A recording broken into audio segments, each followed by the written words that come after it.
There's this weird moment that happens when you open your banking app. Not because you're excited, but because you're nervous. Like you already know what you're about to see.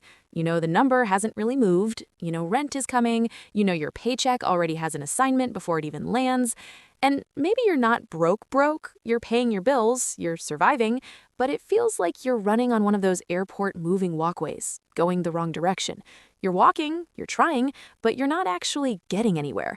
And the frustrating part, you're doing what you're supposed to do. You work, you budget, kind of, you avoid stupid purchases, mostly, and yet it feels like the number never really grows.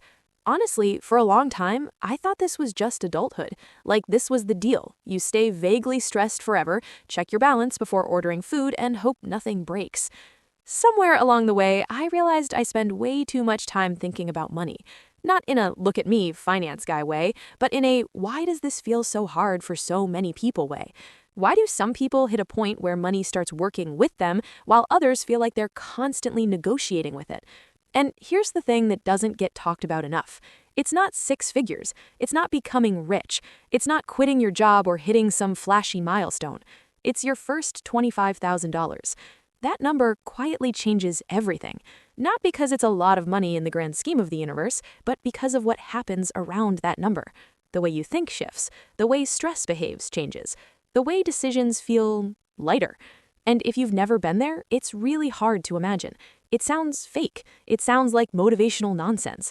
But once you cross it, even briefly, you realize something kind of uncomfortable. The hardest part wasn't maintaining it. The hardest part was getting there. And today, I want to talk about why that is. Why the first $25,000 feels heavier than the next $100,000. Why it changes how you sleep, how you plan, how you breathe, and how you can actually reach it without burning yourself out or turning into a monk who never enjoys life. Before $25,000, money isn't just math, it's emotional. Every dollar has a job, a memory, a consequence. You don't just spend money, you negotiate with it. You know that feeling when a friend texts, "Hey, want to grab dinner?" and your brain instantly does calculus? Not because dinner is expensive, but because dinner touches everything. Gas, groceries, that thing you forgot to pay, that thing you're pretending doesn't exist. Before $25,000, money feels like a fragile ecosystem. Pull one thread and the whole thing shakes. I remember thinking, if nothing unexpected happens this month, I'm good. Which is a hilarious thing to believe because something always happens. A tire, a doctor bill, a flight you didn't plan for. Life doesn't care about your spreadsheet. So you live in this low-grade financial anxiety. Not panic, just background noise. Like a refrigerator hum you don't notice until it stops. And because of that, decisions feel heavier than they should. You hesitate, you delay, you second-guess everything. It's not that you're bad with money, it's that you don't have margin. And margin is what turns money from an emotional experience into a logical one. That's why people under a certain savings level often make decisions that look irrational from the outside. It's not stupidity, it's survival. You don't think long-term when the short-term feels unstable. Your brain is wired to protect you now. And this is important because until you pass a certain threshold, advice doesn't land the same way. Just invest, just automate, just think long-term. That's like telling someone who's treading water to focus on their swimming technique. $25,000 is the point where the water stops splashing in your face. Let's be clear, $25,000 is not wealth. It doesn't make you rich. It doesn't unlock yachts or passive income fantasies. What it does is give you time. Time to think, time to respond instead of react, time to make decisions without panic in your chest. At this point, emergencies stop being emergencies. They become annoyances. Your car breaks down? That sucks, but it doesn't wreck your entire life. You lose a job? That's scary, but it's not instant disaster. And that psychological shift is massive, because now money stops being the main character in every decision. It moves into the background. You stop asking, "Can I survive this?" and you start asking, "Is this smart?" That's the quiet upgrade nobody celebrates. I've noticed that people who cross this threshold don't suddenly change their lifestyle. They change their posture. They sit differently. They talk differently. They pause before answering. They're not richer, they're calmer. And calm people make better decisions.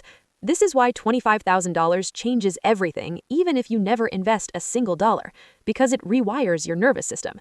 You're no longer living paycheck to paycheck emotionally, even if technically you still are on paper. And once that happens, everything compounds faster.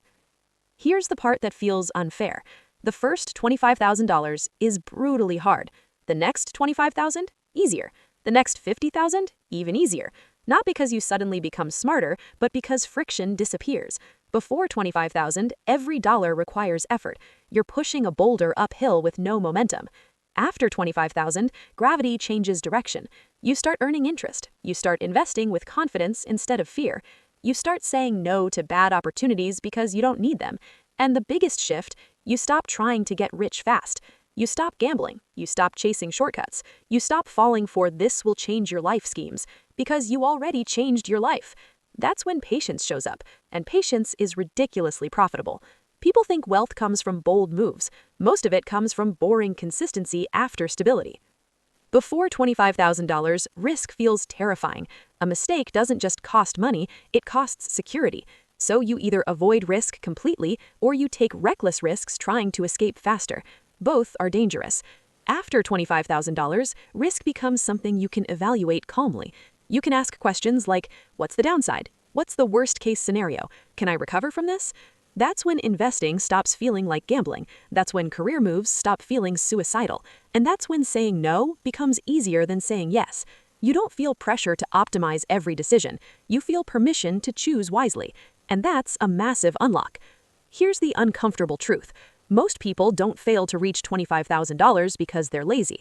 They fail because the system is designed to drain just enough from them to keep them busy forever. Lifestyle creep, subscription leaks, social pressure, convenience spending, none of it feels dramatic. That's the problem. You don't lose $25,000 in one mistake. You lose it in 1,000 quiet yeses.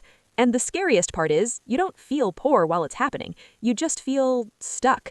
This isn't about extreme frugality. It's about priority clarity. The people who reach $25,000 fastest usually do three things. They protect their savings like it's sacred, they automate decisions so willpower isn't required, and they temporarily live slightly below what they could afford. Not forever, just long enough. They don't wait for motivation. They build systems. They don't ask, can I afford this? They ask, does this slow me down? And they forgive themselves for enjoying life along the way. This isn't punishment, it's positioning. When you hit $25,000, something sneaky happens. You stop obsessing over money content. You stop refreshing balances. You stop measuring yourself against others. Money becomes a tool instead of an identity. And honestly, that's the real reward.